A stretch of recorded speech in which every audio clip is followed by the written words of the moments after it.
Do you want me to? You tell me, Kim Lisa, how long you want to wait. Yeah.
Sure. Okay. So, yeah, real quick, I just wanted to just share some thoughts because when I caught wind of you guys meeting,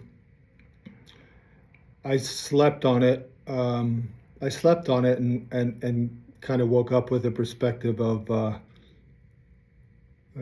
sharing a little background and big picture with you, just to kind of shape where we're at, how we got here, all that kind of stuff, as it may or may not be useful for you.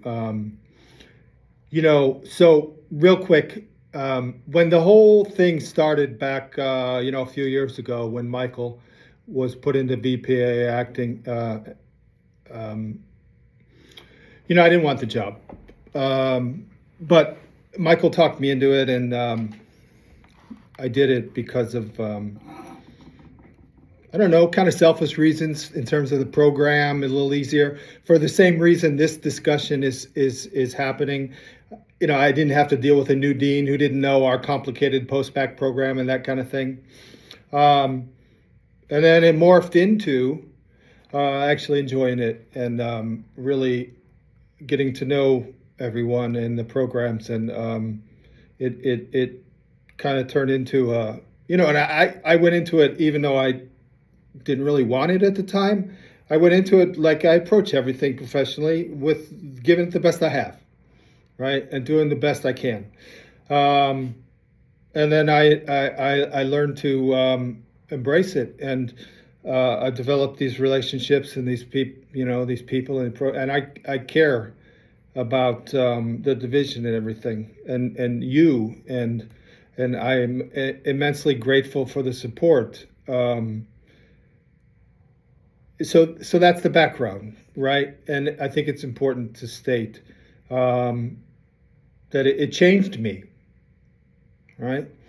Now, my professional career has been dedicated at Pima for the last 17 or 18 years, whatever it is, in getting the education program to the prominence and the success that it is. That's where I am, that's where my professional experience and commitment is, and it's the program that I led from the beginning, and you name it, right? So that's where I'm at emotionally, right?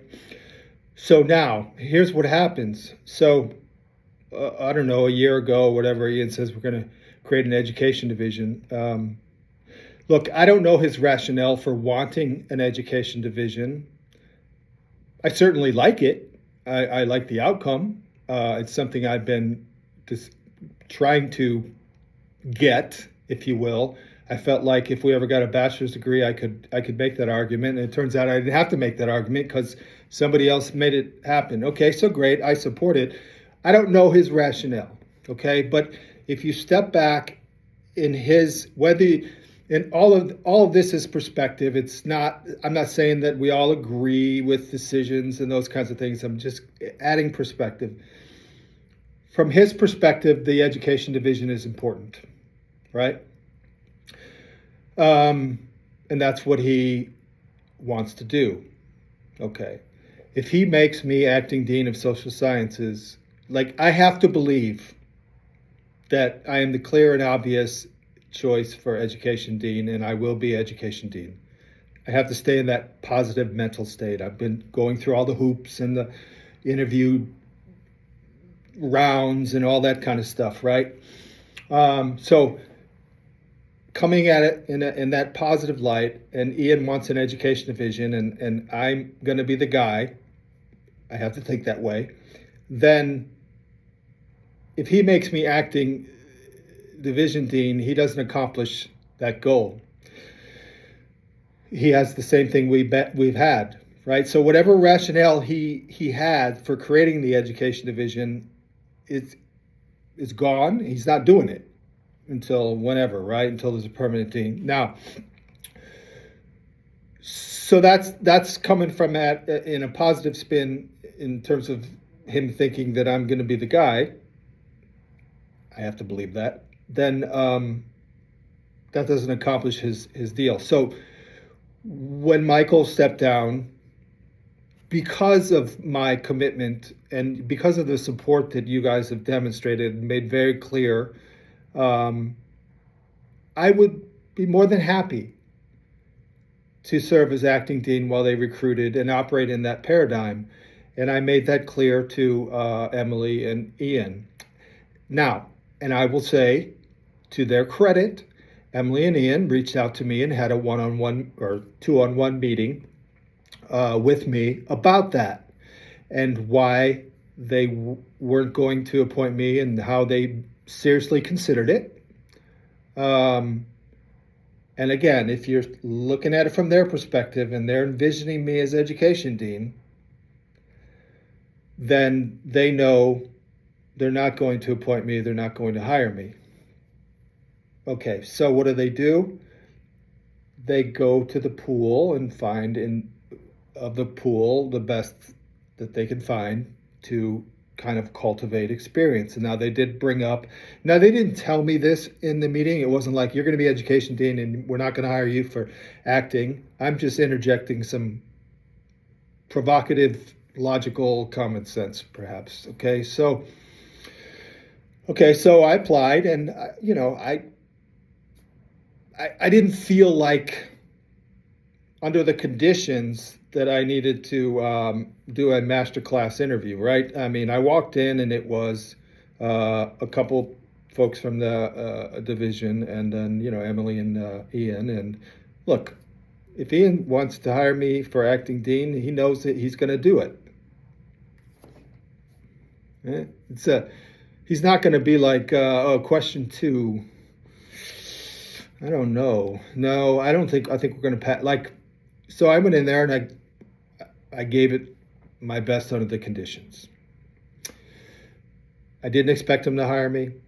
He'd already made that clear indirectly, I felt, okay? But there was no way I wasn't going to apply because of everything I just outlined before. I care about you. I care about your programs. I care about the vision.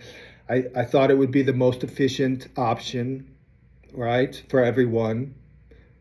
The easiest option for everyone except me. And so I made it clear that I would. Now, I respect his decision not to, in the context of I'm his guy in education and he doesn't accomplish the goal he wants. So he has to find someone to fill the gap. And he's doing it with the best he has available, with the idea of getting people experience. Now, let's talk about, I don't know who it is. I have no idea who it's going to be. I have ideas and, I have ideas, but I don't know who it's going to be.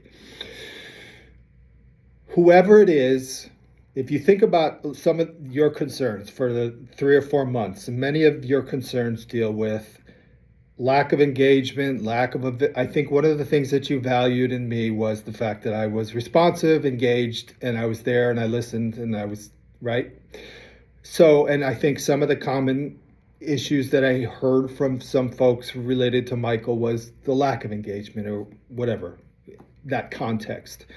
Whoever's new and whoever is coming in is going to be trying to, sharpen their teeth. And I mean, there's one thing I'm positive of, whoever it is, they'll be engaged. They'll be active. They'll be accessible. They'll be available. That's a positive. And if I'm Dean of Education in a couple of weeks, I'm much better suited to definitely. Deans work together a lot, especially transfer deans, and right. And I can still support you. I can support you through supporting that dean and the archaeology certificate and what's going on there, and I can have those conversations and I can do those things, and I will, and I'm happy to. So that's really all I'm saying. I wanted to give you that perspective and let you know how I felt. And if he would have wanted me to do it, I would have happily done it, and I would have done the best job that I could, like I always would try. So I have to respect his decision. Whether I agree or I would have done it differently myself, or you would have made a different decision if you like, that's all fair. But I understand where he's coming from if he's envisioning me as education dean.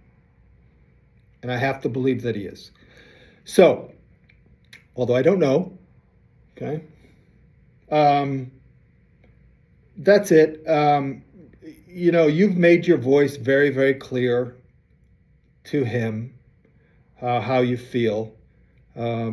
You are obviously free to discuss and go down any pathway that you feel you need to. That's totally on you guys, and I'll let you talk about that as you wish. I don't think you're going to change anything. I think, I think he knows what he wants to do and he's doing it.